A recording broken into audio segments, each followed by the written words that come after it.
Halo semuanya, selamat datang di channel yang tidak layak untuk dihina ini. Sebelum kita mulai, atur posisi santainya, bakar rokoknya, seruput kopinya, dan mari kita berhayal.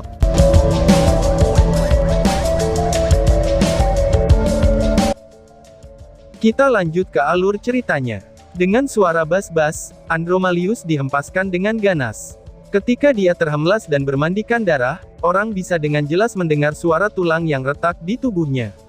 Mengingat identitasnya sebagai Dewa Iblis Ular, Andromalius ini sangat luwes dan tangguh. Dengan tingkatan ekstrim yang dicapai oleh energi spiritual eksternalnya, ia mampu menangkal sebagian besar kekuatan dalam serangan itu. Namun, orang tidak boleh lupa, bahwa dia juga sudah terluka, dan saat ini tidak dalam keadaan transformasi Dewa Iblis. Bagaimana mungkin binatang ajaib dari peringkat ke-10 begitu mudah ditangani? Perubahan ini memang terjadi terlalu cepat. Seperti kata pepatah, bahwa kelabang yang sudah mati, tetapi tidak pernah jatuh. Meskipun Raja Hutan Boa sudah terluka fatal, dan dipenuhi dengan kebencian pahit terhadap Andromalius, dia akhirnya menyembunyikan sedikit kekuatan vitalnya, dan bahkan memutuskan hubungannya dengan pil internalnya hanya untuk menipu Andromalius, dan akhirnya meluncurkan pukulan fatal padanya. Setelah serangan ini selesai, jiwanya akhirnya pergi ke dunia lain, dan yang mengejutkannya adalah, bahwa tubuhnya yang besar masih belum tenggelam ke rawa-rawa. Sama seperti Andromalius yang tidak mengharapkan itu, Long Hao Shen yang mengamatinya juga tidak mengharapkan itu.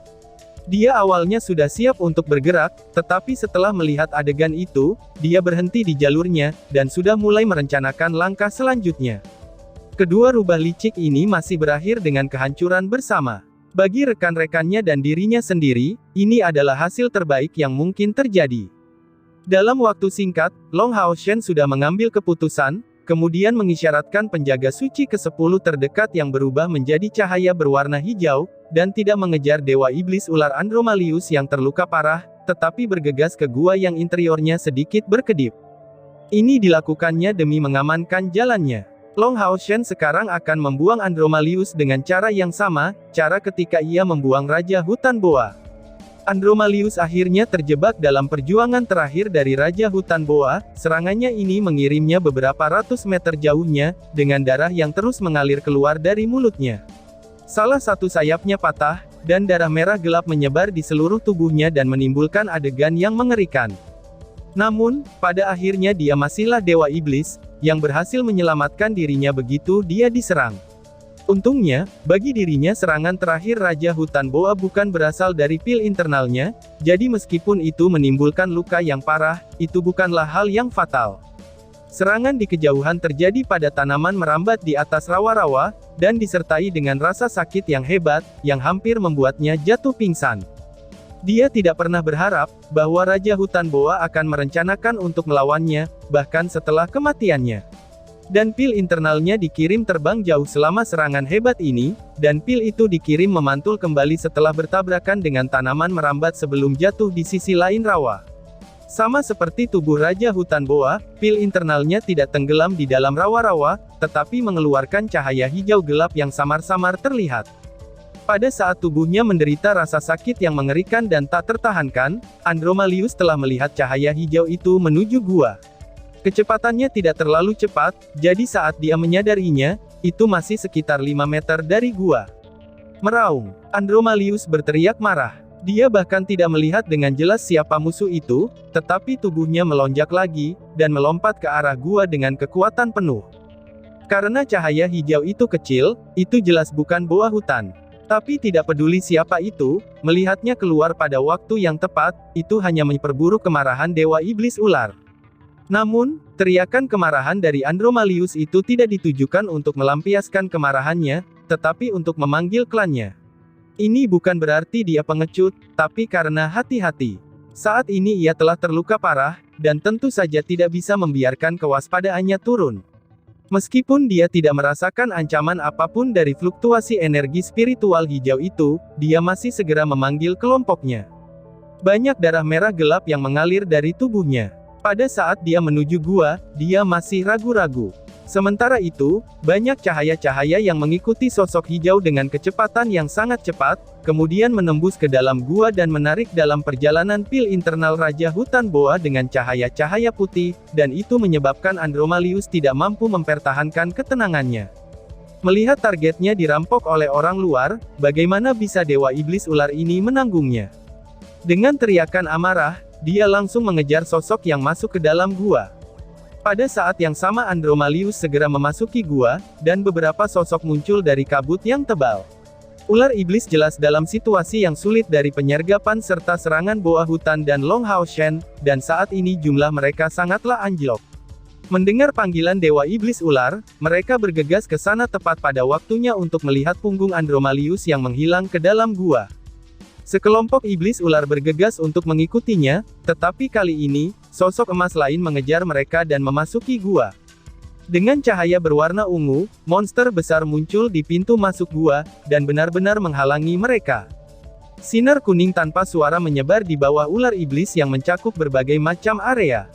Pada saat itu, ular iblis yang lelah merasakan ekor mereka merosot ke tanah, lalu mulai tenggelam ke rawa-rawa, dan mereka menjadi pucat karena ketakutan. Padahal, ketanyaannya ini sudah terlambat. Pada saat mereka mulai berjuang, rawa-rawa yang menangkap ekor mereka sudah mengeras, lalu beralih dari bekas yang lunak dan lentur ke keadaan sulit yang tak tertandingi. Samar-samar, permukaannya tampak seperti kilau permata yang mengeluarkan uara dingin yang sangat dingin, dan menyebabkan mereka mati rasa. Dua sosok tanpa suara muncul di kejauhan. Mereka mengenakan mantel besar, dan dari mereka menyebar cahaya warna yang berbeda. Satu berwarna kuning, dan satu lagi berwarna biru, dan simbol-simbol aneh muncul dari segel bumi penjaga suci ke-9 dan segel es penjaga suci ke-11. Penjaga suci ke-11 sengaja menempatkan dirinya sedikit di belakang pengawal suci ke-9. Dari sini, orang dapat melihatnya bahwa bahkan jika mereka berdua penjaga suci, posisi mereka masih berbeda. Penjaga suci ke-9 menggabungkan teknik gravitasinya dengan kondensasi bumi ke batu, dan pengawal suci ke-11 menggunakan wilayah es, lalu membentuk mantra es ganda dan elemen bumi. Mantra ini bisa dikatakan terbentuk dari perpaduan antara tiga mantra dari tingkat ke-7, dan menjadikan kekuatannya sebesar yang tidak bisa dibayangkan orang lain. Pertunjukan ini juga mencerminkan kesenjangan antara penjaga suci ke-9 dan ke-11. Keduanya pada tingkat ke-7, tetapi dalam interval waktu yang sama, pengawal suci ke-11 berhasil menggunakan hanya satu mantra dari tingkat ke-7, sedangkan pengawal suci ke-9 berhasil menggunakan dua mantra. Ini sesuai dengan kekuatan di puncak tingkat ke-7. Di antara semua pelayan Long Hao Shen, pengawal suci ke-9 tidak diragukan lagi adalah yang terkuat. Pada saat mereka berada di Tower of Eternity, ketika CR dan pengawal suci ke-9 berhadapan, dan dengan meremehkan mereka semua, itu tanpa diduga telah membantu dalam kemenangan mereka dalam satu gerakan, tetapi dalam hal kekuatan, bahkan Long Hao Shen dengan Hao Iwe tidak bisa menang melawan penjaga yang ini. Menghadapi tiga mantra yang kuat ini pada tingkat ke-7, ular iblis biasa pada tingkat ke-5 atau ke-6 akhirnya dipenjara tanpa jalan keluar. Tanah rawa yang lepas adalah satu hal, tetapi bagaimana jika itu dibekukan dan kemudian diubah menjadi batu? Berjuang keluar dari penjara es, itu sama sekali tidak mudah. Ini hanya mungkin dengan menghancurkan batu itu, tetapi bagaimana itu bisa dilakukan tanpa melukai diri sendiri? Selain itu, mereka bahkan tidak diberi kesempatan untuk menghancurkan batu, setelah membeku dan bagian yang beku berubah menjadi batu. Membebaskan diri tidak bisa dilakukan dalam waktu cepat. Bagi ular, hawa dingin adalah salah satu predator yang paling ditakuti. Setelah mencapai musim dingin, ular akan masuk ke tanah untuk hibernasi, karena mereka tidak dapat menghasilkan panas yang cukup dari tubuh mereka untuk melawan dingin. Dalam situasi yang sangat dingin ini, ular-ular iblis ini bergidik dan sangat menurun kekuatannya. Kemudian mereka mengikuti waktu pertunjukan dari kedua penjaga suci itu. Sebuah batu yang sangat besar diekstraksi dari tanah dan dengan berani dilemparkan ke ular iblis, hingga kemudian badai es dan salju mengikutinya. Dalam pertempuran area, kekuatan membunuh para penyihir tidak usah diragukan lagi, itu cukup menakutkan. Selain itu, di sisi lain yang menjaga pintu masuk gua adalah Hao Iwe. Setelah Hao Iwe menghalangi jalan masuk ke gua, 5 kepalanya yang besar mengeluarkan mantra yang kuat seperti 5 meriam sihir besar. Babak pertama datang sebagai serangan mendadak, dan kemudian diikuti mantra berbagai elemen. Kontrolnya atas setiap atribut yang berbeda jelas tidak cocok untuk dua penjaga suci. Tetapi ia memiliki pemahaman tentang 5 elemen yang berbeda. Ketika 5 elemen digunakan pada waktu yang berbeda, kekuatan mereka secara alami juga bervariasi. Sebagai contoh, pada saat ini, Little Green, Little Blue, dan Little Light, sebagian besar terfokus pada pertempuran, sementara Little Flame telah sepenuhnya meninggalkan serangannya untuk tetap berjaga-jaga dan mengawasi sekelilingnya. Sementara Little Purple fokus pada menyerap gas beracun yang tebal di udara. Orang bisa mengatakan, bahwa seolah-olah 7 penyihir dari tingkat ke-7 sedang menghadapi ular iblis yang terluka parah ini. Pada saat yang sama, ketika ular iblis ini dihantam oleh mantra ini, banyak tokoh hijau besar mulai berkeliaran dari hutan. Dengan kematian Raja Boa Hutan, ular iblis tidak diragukan lagi menjadi musuh abadi Boa Hutan. Boa Hutan besar ini semuanya terluka, tetapi masih kembali untuk membunuh mereka. Mengandalkan ukuran mereka yang sangat besar untuk melawan rasa dingin, Boa Hutan segera menekan ular iblis. Menantang mantra yang mengerikan, mereka hampir meluncurkan serangan bunuh diri terhadap ular iblis ini. Forest Boas jumlahnya sedikit, tetapi toleransi sihir mereka jauh melebihi ular iblis. Pada saat Boas hutan ini muncul, mereka terikat untuk membawa tragedi pada ular iblis. Situasi di luar sudah dalam jangkauan, tetapi bagaimana dengan di dalam gua? Tanpa ragu, orang yang datang pertama kali ke dalam gua, dan menarik Dewa Iblis Ular Andromalius, itu secara alami adalah penjaga suci ke-11.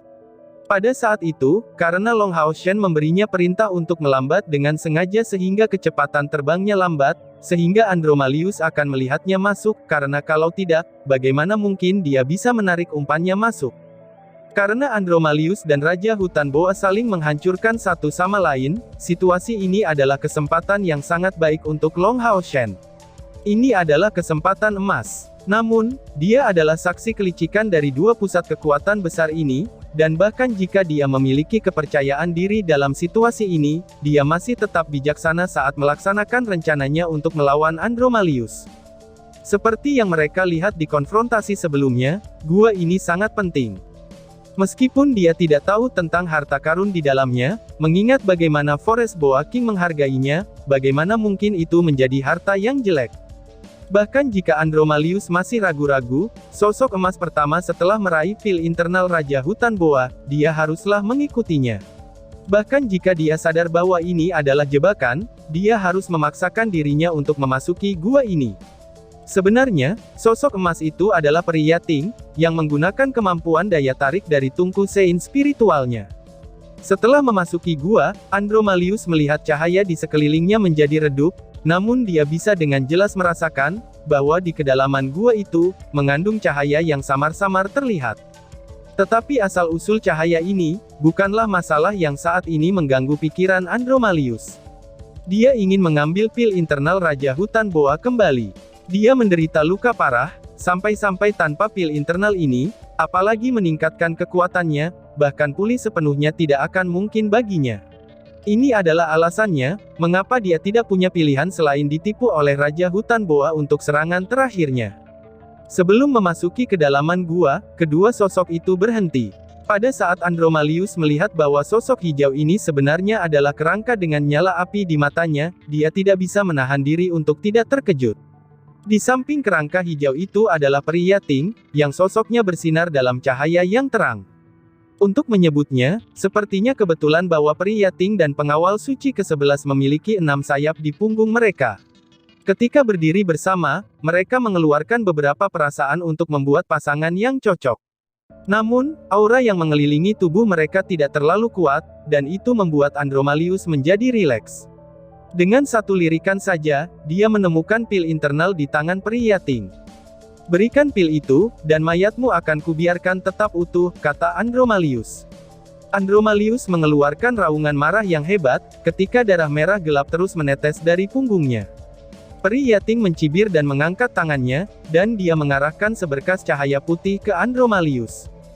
Dia berusaha memblokirnya, tetapi cahaya putih lembut itu tidak memiliki kegunaan ofensif, dan dengan demikian dia tidak bisa diblokir. Dengan cara ini, Dewa Iblis Ular hanya merasa seolah-olah dia terikat oleh sesuatu, dan tanpa sadar berbalik, dia menemukan dua sosok emas berdiri di sana. Sementara itu, pantat besar Hauiwei membuat pintu masuk gua tertutup rapat. Dari segi ukuran, Andromalius jauh terlihat lebih kecil dari Hauiwei jika tanpa menggunakan Demon God Transformation. Meskipun ukurannya lebih dari 5 meter, dia masih bisa bergerak tanpa hambatan di gua ini yang memiliki luas 3 meter. Tapi tubuh Hauiwei yang sangat besar tidak bisa masuk, jadi memblokir pintu masuk jelas merupakan tugas terbaik baginya. Alasan mengapa Long Hao Shen mengincar Dewa Iblis Ular di dalam gua, untuk bergerak melawannya sangatlah sederhana, karena itu untuk menjauhkan Andromalius dari pilar Dewa Iblisnya. Long Hao Shen jelas melihat amplifikasinya, bahwa pilar Dewa Iblis mampu melimpahkan kekuatan Dewa Iblis. Utilitas besarnya memungkinkan Andromalius yang masih pada tingkat ke-8 itu, untuk membunuh Raja Hutan Boa dari tingkat ke-9. Dari sini, orang bisa membayangkan teror dari amplifikasi ini. Meskipun Long Hao Shen menebak bahwa Dewa Iblis Ular sudah kehabisan kemampuannya, dia tidak berani bertaruh, dan dia juga tidak mampu. Karena alasan ini, dia menarik Andromalius ke sini dengan sangat hati-hati, sehingga dia tidak akan mendekati pilarnya. Meskipun jaraknya tidak bisa dianggap sangat jauh, ini masih jauh lebih baik daripada melawannya di samping pilar Dewa Iblisnya. Andromalius melihat melalui rencana Long Hao Shen dalam sekilas, dan akhirnya mencapai kesimpulannya sendiri. Armor pemuda berpakaian manusia ini tampaknya hanya pada tingkat ke-7 budidaya dalam pengertian Andromalius, tetapi untuk beberapa alasan. Pertama kali dia melihat Long Hao Shen, dia merasa seolah-olah hatinya mengalami kesakitan yang hebat, atau mungkin ini adalah pertanda firasat buruk. Karena jatuh dalam bahaya karena mengejar perolehan yang sempit, dan karena telah menggunakan semua kekuatannya untuk membunuh Raja Hutan Boa, dia tidak menyangka akan bertemu manusia di sini. Dan ini haruslah seorang kesatria manusia. Elemen cahaya yang menyinari Long Hao Shen benar-benar sangat murni. Pada saat ini, Long Hao Shen tidak menunjukkan reservasi. Dengan tangan kirinya memegang cahaya yang berdesir, dan Arya dari Dewi Cahaya di tangan kanannya. Menancapkan mereka ke tanah, dia dengan dingin menatap Andromalius.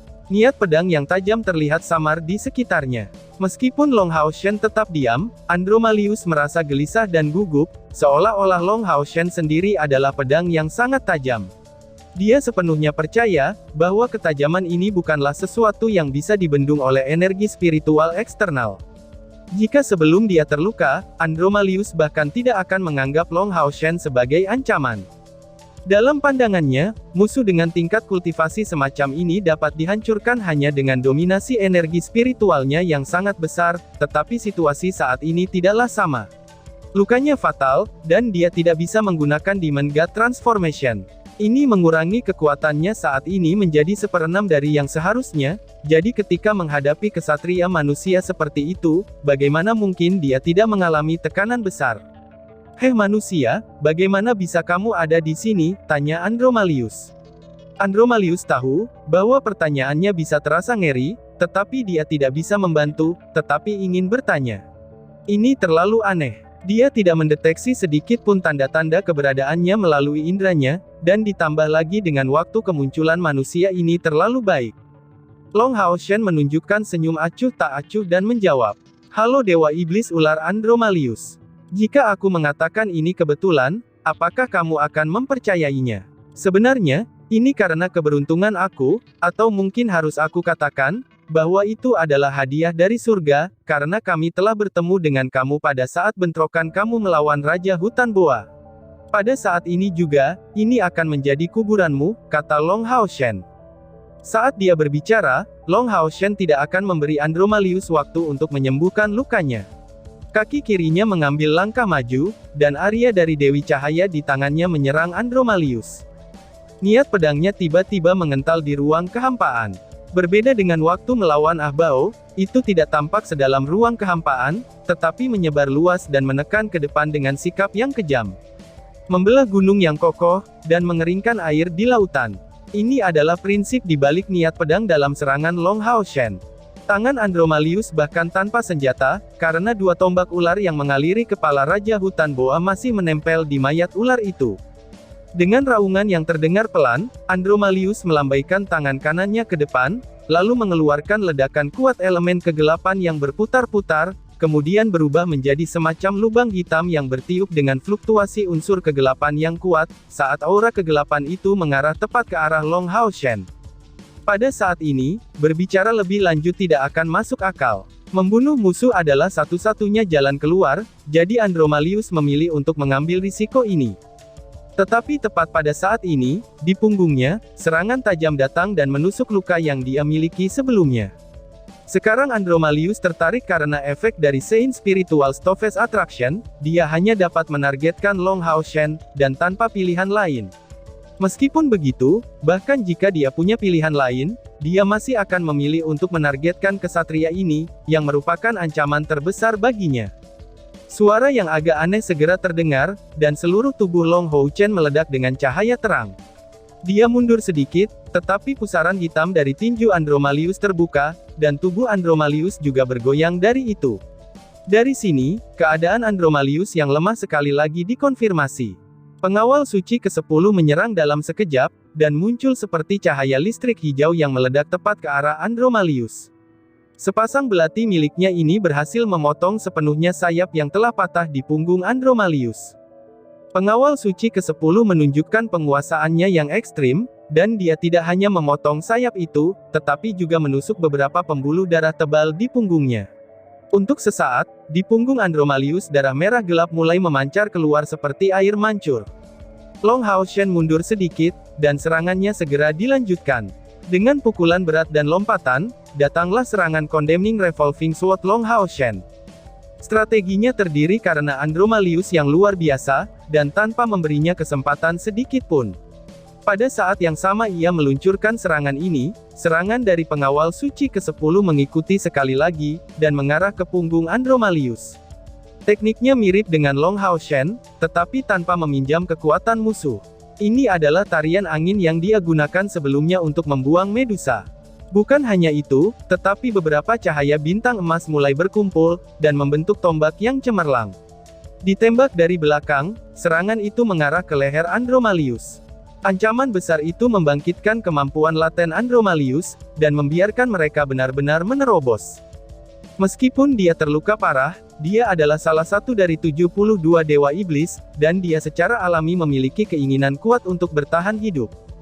Dia sudah memikirkannya secara mendalam, dan mencapai kesimpulan bahwa melarikan diri adalah satu-satunya jalan keluar, bahwa dia tidak mampu menginginkan harta yang berada di sini lebih lama lagi. Selama dia berhasil keluar, dengan begitu banyak bawahannya di luar, dia mungkin akan memiliki kesempatan untuk kembali.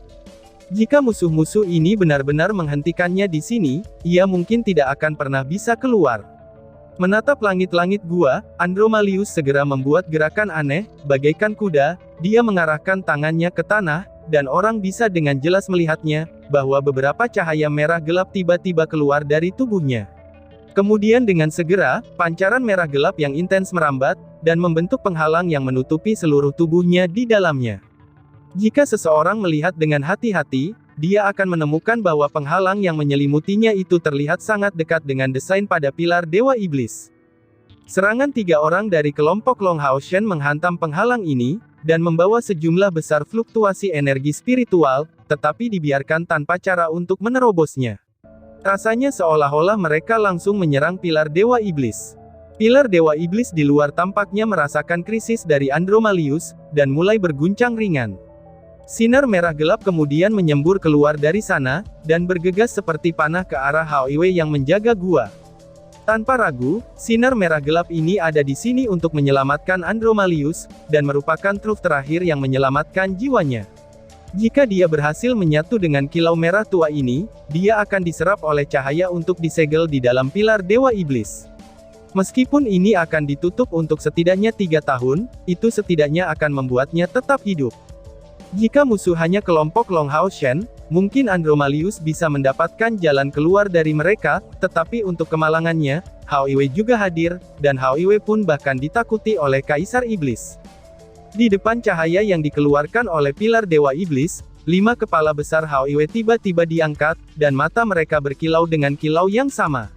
Itu terlihat sangat aneh yang mengandung kebencian, kesuraman, dan bahkan lebih banyak kemarahan dan kesedihan. 5 kepalanya yang besar terangkat dan mengeluarkan raungan kemarahan. Semua mata mereka berubah menjadi warna ungu, dengan lapisan cahaya ungu bergelombang di sekitar tubuh Hauiwei. Pada titik ini, keagungan dan kekuatannya meningkat hingga menyerupai penguasa yang mengendalikan semua makhluk di dunia ini. Dan tiba-tiba saja bersambung. Sekian dan terima kasih banyak.